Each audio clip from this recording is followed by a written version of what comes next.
1993 से लेके 2005 तक के सिवान के इतिहास के पन्नों को पलट के पढ़ लीजिए और यदि पढ़ लीजिएगा तो बहुत साफ तौर पे आ जाएगा। सिवान आप रेलवे स्टेशन से 6 बजे शाम के बाद निकलते थे। नमस्कार, आप देख रहे हैं न्यूज़ फॉर नेशन। सिवान जिले के टाउन हॉल परिसर में संत रविदास जी की जयंती बड़े ही धूमधाम से आज मनाई गई। इस कार्यक्रम में मंत्री जनक चमार और सिवान निवासी स्वास्थ्य मंत्री मंगल पांडे मुख्य अतिथि के रूप में शामिल हुए। स्वास्थ्य मंत्री मंगल पांडे ने संत रविदास जी के विचारों को सामाजिक समरसता, समानता और प्रेरणा का मजबूत स्तंभ बताया। वहीं इस दौरान उन्होंने विपक्ष पर तीखा हमला करते हुए कहा कि राजद बाबा साहब भीमराव अंबेडकर की मूर्तियों को मंच पर पैर के पास रखकर उनका अपमान करती है, जबकि एनडीए उन्हें सम्मानपूर्वक माथे पर स्थान देती है। जब पत्रकारों ने राज्य में बढ़ते अपराध को लेकर सवाल किया तो मंत्री मंगल पांडे भड़क उठे और कहने लगे, आज अगर अपराध की बात हो रही है तो पहले 1993 से 2005 तक का दौर याद कीजिए। उस समय राजनेताओं के घरों में अपराधी हथियार लेकर आराम से सोते थे। मंगल पांडे ने पूर्व सांसद मोहम्मद शहाबुद्दीन का नाम लेते हुए कहा कि उस दौर में सिवान में हालात ऐसे थे कि लोग रेलवे स्टेशन तक तो पहुंचते थे लेकिन अपने घर नहीं जा पाते थे। इतना भय और अपराधी का बोलबाला था। उन्होंने यह भी कहा कि आज की सरकार अपराध को बर्दाश्त नहीं करती है और दोषियों के खिलाफ सख्त कार्रवाई की जा रही है। उन्होंने मोहम्मद शहाबुद्दीन पर सीधा निशाना साधा है। मंत्री जी, एक बात है जो अच्छी नहीं हो रही है, जिले में अपराध का हर रूप अपने प्रचंड रूप में है।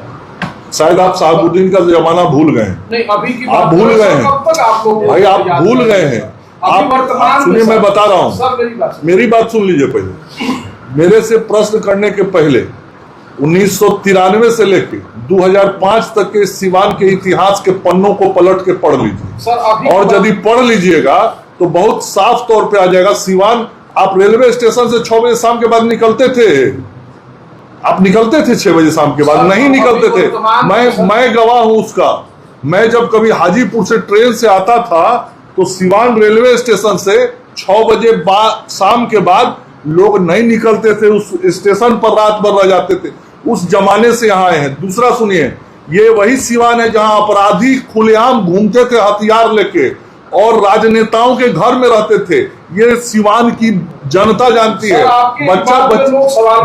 बच्चा सुन लीजिए मेरी बात को। आप बातें नहीं सुनिए, आप मेरा बातें नहीं सुनिएगा, आप मेरा बात नहीं सुनिएगा, इसलिए कि आप कुछ प्रश्न सोच के आए हैं। तो आप मेरा बात तो सुनिए। यही सिवान की धरती पर राजनेताओं के घर के, जो उस समय के राजनेता माने जाते थे, जो सत्ताधारी दल के नेता माने जाते थे, उनके घरों में अपराधी रहते थे।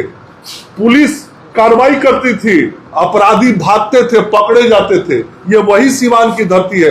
आज नीतीश कुमार जी के राज में सिवान की धरती पर कानून का राज है। यदि कोई गलती से भी अपराध करने की हिमाकत करता है तो शासन, प्रशासन और पुलिस कार्रवाई करती है और कोई नेता किसी अपराधी को नहीं बचाता है और किसी नेता के घर पे कोई अपराधी नहीं रहता है। सर, यूपी मॉडल के लिए ला रहा है, यहाँ पर अपराधी मॉडल तो अलग विषय।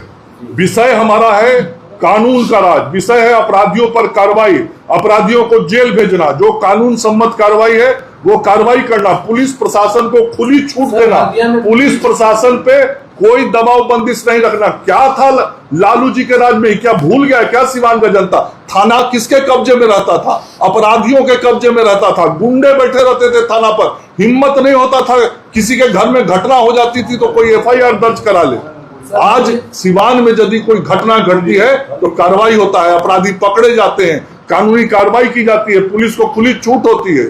यह है परिवर्तन, यह है कानून का राज। सर, हल्दिया में अपराधी अभी खुलेआम घूम रहे हैं। हल्दिया में जो गोलीकांड हुआ था, कहाँ? हल्दिया में।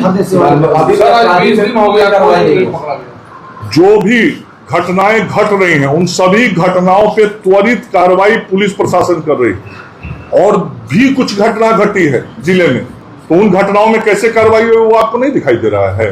आप नहीं देख रहे हैं कैसे अपराधी पकड़े जा रहे हैं। यदि किसी घटना का कोई अपराधी नहीं पकड़ा गया है तो पताल में भी होगा तब पुलिस खोज के लाएगी आपको